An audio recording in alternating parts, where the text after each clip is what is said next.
Hey guys, welcome to my channel. So the last time I was talking about the most popular card on the market. Actually, at the moment, it's 3060 that's selling very well on Amazon in United States, United Kingdom, and probably in many other countries. And one of the things I mentioned in that video is that potential CPU bottleneck that you can expect in modern games. So I wanted to expand on this idea, and let me remind this guy here. So he was comparing 3060 to a very old card from AMD, like half the speed of 3060, using very popular CPU, just few years old. And even this few years old CPU is already bottlenecking this card's hard. Like you can even have less performance from a brand new card that you pay a lot of money than from this old card here.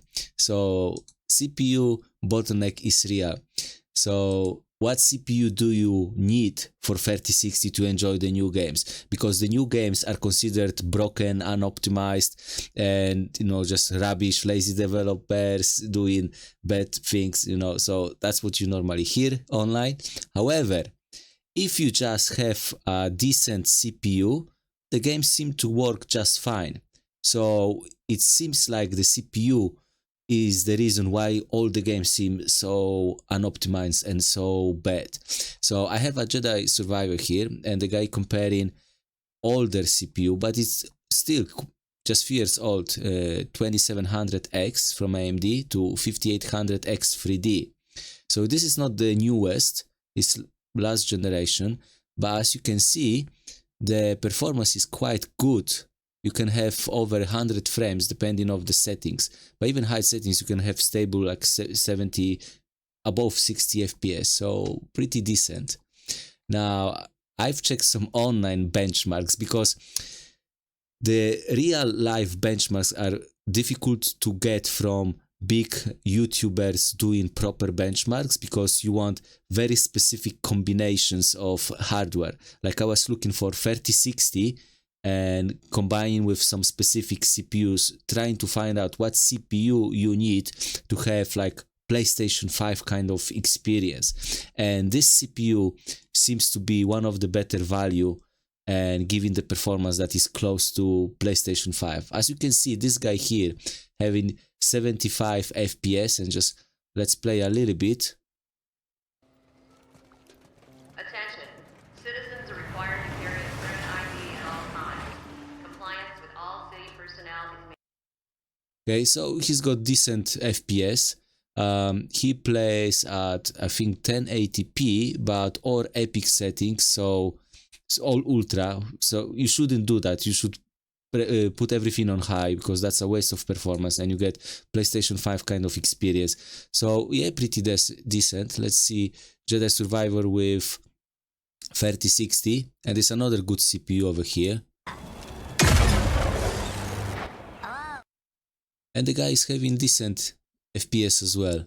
Not amazing, but like PlayStation, better than PlayStation, because PlayStation has big trouble to hold 60 FPS, and Digital Foundry actually recommend to play at 30 FPS, so you get way better experience than on PlayStation, So it's not as broken as people say, and as unoptimized. Maybe it could be better optimized, but it's amazingly good looking game, and you can play it right now. You just need decent CPU. Not necessarily GPU, because PlayStation 5 doesn't have that strong GPU, but it's got decent CPU. Okay, Hogwarts Legacy. Okay, so 3060 as well, and with good CPU, and you got decent FPS. So it's not as broken as, like people say it is, as long as you got CPU. If you got good CPU, the game is just fine. And Callisto Protocol, as you can see, so 3060 Ti, so a bit stronger, but yeah, how? I think that's perfectly playable. 160 FPS. Yeah, probably you get some stutters here and there, but yeah, it just works, So what's the reason why out of a sudden we have such a spike in CPU requirement? It's because of new consoles. So even this little guy here has got 8-core CPU, similar to 3800X, and on PC, unfortunately, you need better specs to have the same performance as on consoles, because consoles are just better optimized just for games. And yes, you can have argument that developers should put more work into PC ports and optimize those games better for PC. But guys, let's be realistic. That's not gonna happen. We always need to brute force a little bit. And also, the consoles are very nicely designed. Some things you cannot like optimize and avoid. It's just some things just works better on console and nothing you can do.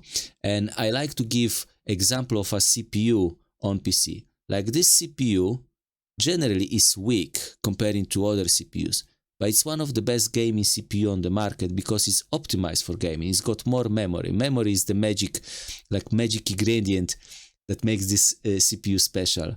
But apart of games, look, this CPUs just eat this one for breakfast. And it's optimized for games, works better for games. And developers can do nothing. They cannot optimize games for these CPUs and make this CPU work better than this one. Well, they can like force it, but you know, there's a limit what developers can do.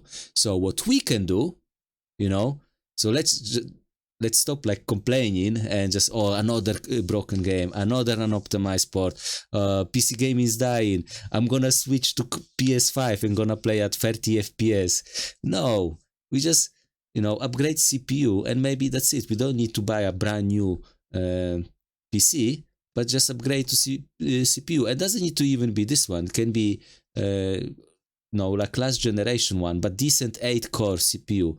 And I think it should be fine. And those broken and optimized games can work pretty well if we just do that. So I hope it's gonna help somebody. And yeah, let me know in the comments. Thank you for watching.